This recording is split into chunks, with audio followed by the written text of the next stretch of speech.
Isso aqui é mais ou menos a estrutura que eu tô seguindo nesse novo projeto que eu até postei aqui no meu Twitter, né? Então aqui em cima, se vocês forem ver, comecei a criar esse projeto. Ele ainda tá privado, deixa eu mostrar um pouquinho pra vocês. Então, basicamente, aqui nesse projeto, o que eu fiz, né? Eu detalhei quais são as features, né? Os famosos requisitos funcionais do projeto. Então, todos os requisitos que o projeto tem. E eu criei aqui, digamos, quais seriam as roles da minha aplicação, né? Então, eu vou ter o owner, que ele nada mais é do que um administrador. Então, o administrador, o owner, o que ele muda só é que ele vai ter algumas permissões a mais, mas não necessariamente ele é uma role nova. Ele vai ser como, ele é um administrador. O membro, o billing e o anonymous. O anonymous aqui ele também não é uma role. O anonymous ele é basicamente o usuário que ele não logou ainda na aplicação. Então, aqui, ó, tem basicamente, eu criei uma permissions table, que diz basicamente qual role tem acesso a qual funcionalidade, certo? E nessas funcionalidades que tem esse ponto de exclamação, quer dizer que ela é permitida, porém com condições. Quando eu falo que ela é permitida com condições, eu estou referindo aqui a parte do Attribute Based Authorization Control, que é o seguinte: um usuário, ele pode ter permissão de deletar um projeto, deletar uma organização. Porém, somente se aquela organização for parte do time dele, por exemplo, né? Por exemplo, eu posso deletar um projeto, desde que eu tenha criado ele. Eu não posso deletar um projeto que outra pessoa tenha criado. Ou seja, mesmo na parte de autorização, a gente pode ter regras, né? A gente pode ter condições. Então, a gente tem condições baseadas nos atributos daquela entidade, certo? Então aqui eu crio essas condições, como vocês bem podem ver aqui embaixo, né? Apenas os donos podem transferir uma organização, apenas administradores e os autores do projeto podem fazer o update ou delete no projeto. Os membros só podem sair de organizações a quais eles fazem parte. Então, aqui, deixa eu mostrar para vocês como é que eu criei essa estrutura de código até agora, né? Um projeto que ele tá ainda pela metade, né? Digamos assim, ele ainda tá sendo fabricado, mas é um projeto que vai sair lá dentro da plataforma da Rocket, tanto o back-end quanto o front-end, porque ele é um projeto full stack, porque essa parte de autorização, ele trabalha com as duas partes, né? Se a gente for aqui, ó, o que eu criei? Basicamente criei um monorepo. Por que um monorepo? Porque como eu tô armazenando as permissões em arquivos no projeto e não no banco de dados, eu preciso que essas permissões sejam compartilhadas entre os dois projetos. E aí eu tinha duas alternativas. Eu poderia pegar esse negócio de permissões e publicar tipo no NPM da vida e compartilhar, instalar nos dois projetos, o que eu acho que não faz, sei lá, eu acho que seria a opção mais desnecessária aqui. O que eu fiz? Eu criei basicamente API e web dentro do mesmo projeto e criei um pacote de autorização onde eu tenho toda a parte de autenticação e autorização, inclusive as permissões aqui dentro. E aí, tanto o API quanto o meu projeto web, que é em React com Next, e API, que é em Node com Fastify, importam essa parte de permissões e podem usar ali dentro. Então, a parte de permissões, como é que eu fiz, tá? Eu, basicamente, estou utilizando aqui dentro uma biblioteca que se chama Castle. Essa Castle, ela é basicamente uma biblioteca de autorização, que ela não traz mágica, digamos, alguma, assim. Ela não é uma biblioteca para trazer mágica para o código, para fazer as coisas acontecerem automaticamente. Não. Ela é só para criar uma estrutura padrão e com integração ao TypeScript que me permita definir de uma maneira organizada quais são as roles e quais são as permissões. Apesar de ela ter integração com algumas tecnologias, como o próprio React, Prisma e tal, nesse projeto eu não estou usando qualquer integração pronta para não deixar nada mágico. Então o que eu faço? Eu começo definindo primeiro quais são as minhas subjects. As subjects, elas são basicamente recursos aos quais eu preciso controlar a autorização. Então, por exemplo, se eu vier aqui na parte de organizações, eu crio aqui, eu tô usando tudo Zod, pra mim, eu acho que o Zod ele é incrível, e aí, bom, cada um usa o que quiser, mas aqui eu tô basicamente falando que a parte de organizações, eu quero controlar permissões para atualização, remoção e transferência de dono, ou seja, quais são as ações que podem acontecer numa organização que elas estão fadadas a um controle de autorização, controle de permissionamento, certo? Isso tem para projeto também, então aqui no projeto eu posso... O manage, ele, digamos, ele é todas as... ele é tudo, né? Digamos assim, quando eu falo que o usuário tem permissão, ele tem permissão de manage no project, quer dizer que ele pode tanto buscar, criar, fazer update e delete. Ele pode fazer tudo no projeto. E aí tem para user, tem para invite, né? Então a parte de convites, né? Então manage, get, create, accept, revoke, né? Então veja que tem cada uma dos subjects aqui, que seriam como se fossem entidades, elas têm suas próprias permissões. E aí o que eu faço, como eu falei para vocês antes, eu tenho um arquivo aqui de roles, que determina quais são as roles da minha aplicação. E aí eu tenho um arquivo permissions que ele integra tudo. Ele integra as roles, então veja que eu tenho aqui basicamente quais são as roles da minha aplicação, admin, membro e billing, e eu falo o que cada uma dessas roles pode ou não fazer. Então, por exemplo, o admin, ele pode gerenciar tudo. Então eu começo falando que o admin, ele tem permissão para tudo. Porém, ele não pode transferir uma organização para um outro dono, a menos que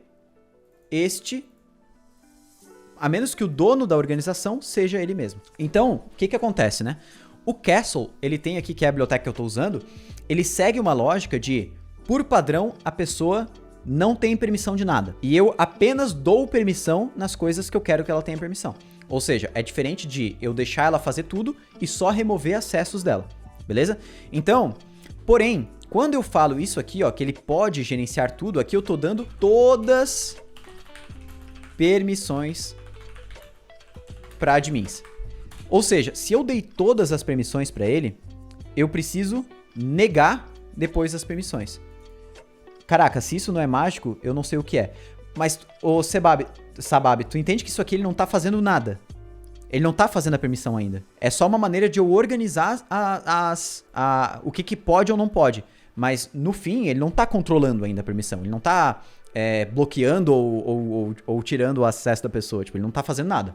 É só pra deixar, digamos, a leitura das permissões mais semântica, mais legível realmente. Então, se eu tô dando todas as permissões para os admins, eu preciso depois tirar a permissão dele de transferir uma organização. Eu já mostro onde que eu faço esse controle dele. Então, eu tiro a permissão dele transferir uma organização e dou de volta essa permissão caso ele seja o dono daquela organização. Pro membro, eu dou permissões específicas. Então, eu digo que ele pode aceitar um invite de uma outra organização, ele pode buscar usuários, ele pode criar e buscar projetos, e ele pode atualizar e deletar projetos onde ele é o dono do projeto, onde ele criou aquele projeto. O usuário de billing, que é o de financeiro, ele pode fazer qualquer coisa, e aí o manage é uma keyword para isso, né? Fazer qualquer coisa, na subject billing, né? Que é, digamos, a entidade de financeiro.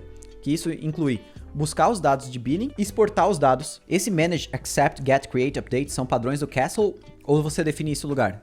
Eu defino aqui, ó.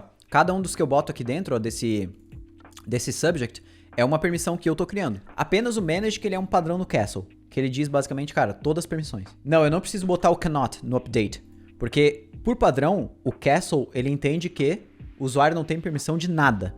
Tu só dá permissão pra ele no que tu quer. Sim, isso aqui é uma maneira da gente organizar o permissionamento antes da gente colocar isso aqui realmente em prática. E aí eu vou mostrar pra vocês como que eu coloco isso em prática real daí, né? Onde que você tá criando elas? Como assim criando? As roles, elas estão basicamente no arquivo aqui. Então aqui, ó, eu criei as 3 roles, admin, member e billing. Elas não estão no banco de dados, elas estão direto no arquivo. As minhas subjects estão aqui. Subjects quer dizer quais ações podem acontecer dentro de cada entidade.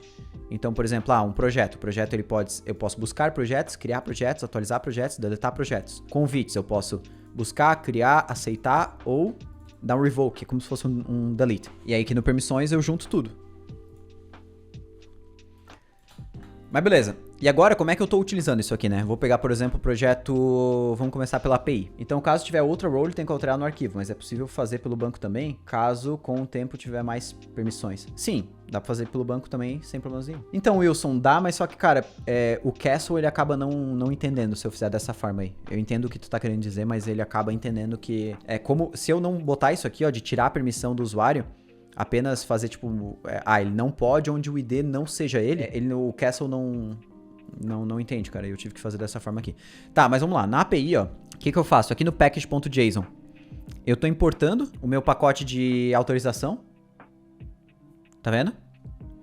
E aí agora, ó. Quando o usuário... Vamos lá, vamos pegar aqui, ó. O usuário faz a autenticação. Vou pegar aqui uma autenticação simples. Então o usuário faz a autenticação, beleza. Faço a validação da senha e tal. Crio o token dele. No token, veja que eu não coloco a informação de qual role ele tem. Por quê? Porque aqui, ó, eu tô fazendo o token ele expirar depois de 7 dias. Se a role do usuário mudar nesse meio termo, ferrou, certo? Então, não é muito legal a gente guardar a role do usuário, as permissões do usuário no JWT. Primeiro que a gente vai deixar o JWT gigantesco. E segundo que essa role pode mudar, né? Permissão é uma coisa séria. A gente não pode ficar, tipo, digamos, trabalhando com cache na parte de permissão, né? Tipo... Se eu chegar agora e tirar a permissão do usuário do meu sistema, cara, ele tem que perder permissão na hora. Tipo, ele não pode fazer qualquer outra ação que ele não tenha permissão. Concorda comigo? Então, o que acontece? Quando eu vou fazer uma ação que eu preciso da permissão do usuário, então, por exemplo, deletar projeto. Quando eu vou deletar o projeto, eu vou lá, chamo esse método aqui, ó, getCurrentMembership. O que esse método aqui faz? Aqui, ó. Ele pega o usuário logado, pega qual que é a organização atual que aquele usuário está. Ou seja, quando eu entro numa Vercel da vida ou num Stripe da vida, vamos pegar o Stripe aqui que eu já tô aqui. Ó, tá vendo que aqui em cima eu tô com uma organização selecionada, estão vendo? Então aqui, ó, test account, né? Eu criei uma test account aqui, mas eu poderia estar em outra. Então quando eu troco aqui test account, provavelmente o que o Stripe faz é, ele salva qual que é a organização que eu estou atualmente nos cookies, certo? Ou numa sessão, seja lá o que for. E aí aqui, eu tô usando os cookies, então eu salvo qual que é a organização atual, pego aqui o ID da organização e vou lá e busco na tabela de membro, onde aquele usuário logado naquela organização e trago os detalhes, né, que dentro dessa tabela de membro tem a role, tem essas coisas assim. Qual que é a role daquele usuário dentro daquela organização. E aqui embaixo eu faço o seguinte. Eu uso um método que eu criei aqui dentro chamado getUserPermissions, onde eu passo o ID do usuário e a role dele. O que esse método aqui faz? Ele basicamente usa lá o método de dentro do Castle, que é a lib que eu estou usando para autorização, chamado defineAbilityFor, e ela basicamente recebe o usuário e me devolve quais são as permissões dele, que é basicamente isso aqui ó, que a gente está passando aqui dentro. Ela devolve isso em que formato? Em funções cannot ou can. Can, caso eu queira verificar se o usuário tem tal permissão. Cannot, caso eu queira verificar que ele não tem. Então aqui o que eu falo? Olha, se este usuário não pode deletar este projeto, eu falo que ele não tem permissão para deletar aquele projeto. Retorno um unauthorized error, que depois eu faço uma tratativa lá no error handler, aqui, para retornar basicamente um código 401 e uma mensagem de erro. Esse método Castle faz alguma requisição HTTP? Não, nenhuma. Porque eu já estou no back-end, todas as minhas permissões estão no próprio código, não tem por que ele fazer uma requisição back-end. No front, não muda muito. Então, se eu pegar aqui no front, por exemplo, source, pegar em components, melhor, vamos aqui em app, vamos pegar aqui app, members, page. Aqui, ó. Por exemplo, aqui dentro, ó, eu tenho mais ou menos a mesma estrutura. Ó, eu crio algumas variáveis aqui que elas me ajudam. Aqui tem alguns dados fake, né? Porque o front eu ainda não integrei com o back. Como eu falei, o projeto ele não está finalizado. Mas olha só, eu faço algumas coisas. Ó. Quando o usuário acessa a página de membros, eu vejo se ele tem permissão para ver usuários. Get user. Se ele não tem, eu redireciono ele de volta para a homepage. Depois disso, eu vejo se ele tem permissão para convidar novos membros, para criar invites. Ó, eu mostro o botão invite user. Se ele tem permissão para deletar um usuário, eu mostro o botão remove, que deleta o usuário.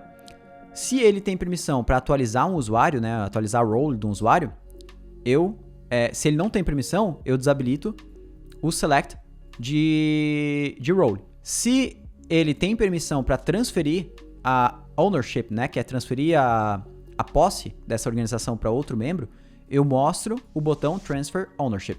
Só que isso aqui é uma verificação que eu estou fazendo a nível de front, mas permissão é algo, assim como autenticação, que ela tem que valer tanto, assim como validação de dados, ela tem que valer tanto no front quanto no back. Por isso que tudo que eu valido aqui no front é repetidamente validado no back-end.